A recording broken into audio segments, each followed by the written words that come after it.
Okay, all right. In this videos, I want to talk about my admission process, my journey to Malta, generally from the admission stage to when I arrived in Malta. I said one of the videos I put out a couple of days ago.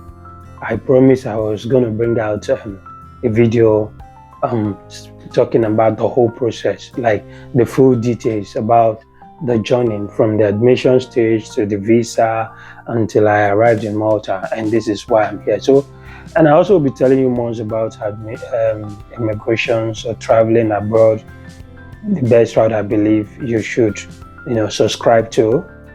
And being the fact that I have experience in terms of relationship with a traveling agent, and one way or the other, I'm a subsidiary of that branch of the company. So I would say, one way or the other, I'm also should be regarded as an agent. Therefore, just believe I have information to share in terms of what you might need to know concerning how to go about your plan, your project to travel abroad. What are the benefits? If this is the kind of video you would love to, watch, I would say subscribe to my channel for a lot of information concerning the best pathway to travel abroad. And thank you. And my journey began um, when I did an application to one schools in Ireland, and also then I think I submitted an application to a couple of schools in Europe as well, Hungary, Austria, and which other country again, and Poland. Then it was based on one particular experience I had. I would talk about that. I think I made a promise on when I'll be giving out information concerning the refusal experience, and both the one I experienced practically and the one that happened to be from one or two clients we did jobs for. So I will be giving you details about what happened, how we're able to rectify, what are the reasons, and in due course when the time comes. I believe I mentioned when I'll be able to get to 1,000 subscribers. That's the promise I made. But now back to this, I had one issue. Basically, I tried Ireland. Something happened. I'm not going into details for now. Then the next thing I came up was I was looking for school where you can study in English. So I was looking for school that will teach you all the programs are taught in English, both for the undergraduate and postgraduate. Now, the next one that comes in mind was Malta after Ireland. These are the two countries in Europe where English is one of the official language. Basically, for Ireland, English is the official language. I think they should have one other language. And for Malta, English is also an official language. So these are the two countries that officially English as part of their language, while the rest, they will say English is widely spoken, but it is not part of the official language, but it's widely spoken. So in a country where it is one of the official language, it becomes easy for you to integrate into the systems and go about your business, daily activities. So that's why when I have issues, I had to settle for Malta. Then the two schools I look at for to verify, check the procedure, like the requirement, admission requirements, the tuition fees, the benefit, which will I go for, which one will be simple, like easy to apply. The MCAS and Global College that I to go for. The document I used were my ordinary national diploma. I have a diploma in accounting, certificate of both, and then try to also present my CV, and I applied to study an undergraduate programs in accounting and finance for both schools.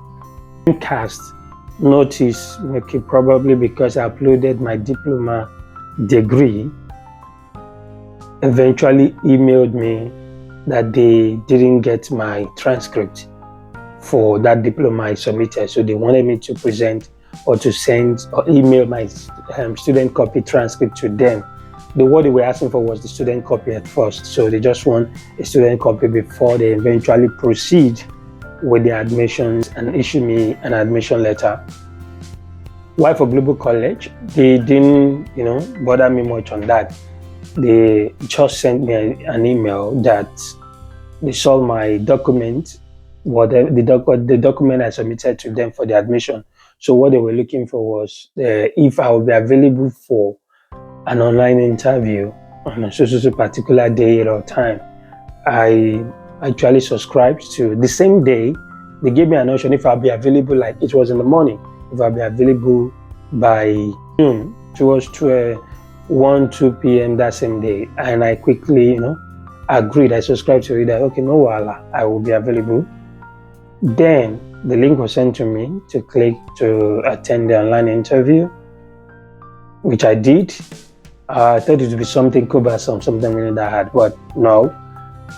To the Zoom interview meeting and with the admission officer, and so it was easy. They basically were asking me to enhance the program. They were just asking me what are my plans, if I'm single or married, then how am I going to finance the studies. I'm going to finance the program. I told them I'm self-sponsoring, and so they try to know if I'm fully prepared for it. I make them understand that yes, it's something that I've really made up my mind on, and I've spoken to 2 persons, so I have everything in check. So, and then she was friendly, welcoming, and she was like, okay, that's good. So a couple of 5-10 minutes, and they said thank you. The next thing I got a WhatsApp message, because I was actually communicating with the admin officer through the WhatsApp line. They sent me a message that the interview was successful. They issued me the tuition invoice, and the conditional letter that I should go ahead and make my tuition deposit, which was 50% plus what document rather. So the fees for that was added to the 50% of the tuition fee. Mind you, my school fees for the year was 5,500. The first year was 5,500 euro. It's not 2 errors I made in the process, and that almost delayed some process for me. I'll be talking about that later. I was actually not ready to pay as at that time, not because the money was not available, but I was considering something, and that was while I was, shuttling between whether to go for the program or to pursue that of Ireland. So the whole process of here and there, not sticking to one, led to why I delayed in making the payment. And my class was supposed to be for July. I delayed it till September. I still didn't make the payment. Later on, when I could not proceed with what I thought I was going for, I quickly had to contact them and tell them if I could still go ahead and make the payment. So eventually, what I'm trying to say in nutshell was that I made the payment late, and I didn't know that would really affect the transitioning from that phase. All the necessary document to apply for visa, and then told me the requirement for the visa. That is, they gave me the checklist, and they also sent the possible questions they might be asked during the visa interview. Yeah, there is going to be. Then I don't know for now, but I will still find out if it's still the same. Then while I was doing mine, everything was as if I did it from the comfort of my own, from my home. The interview, it's online. The admission process, submission, and everything was online too. And I want to use this opportunity to appreciate those who've really started the journey with me in just a couple of weeks now. And I think, yes, we're heading somewhere. We have a dream. We have a dream and a goal. And I believe for those who are kind of linking or believing in me, in terms of being my friends in the community to grow this channel, I say thank you. Thank you guys for being there. That's the true, essence of the support. And I want to say, for those of you that probably will see my channel for the first time, please subscribe to this channel. And I believe along the line, let's just say in the long run, you're really going to enjoy being part of my community, because there will be opportunity for us to interact, talk about things that I have information about, like, okay, based on my experience, you might want to ask me one or two questions about, traveling abroad.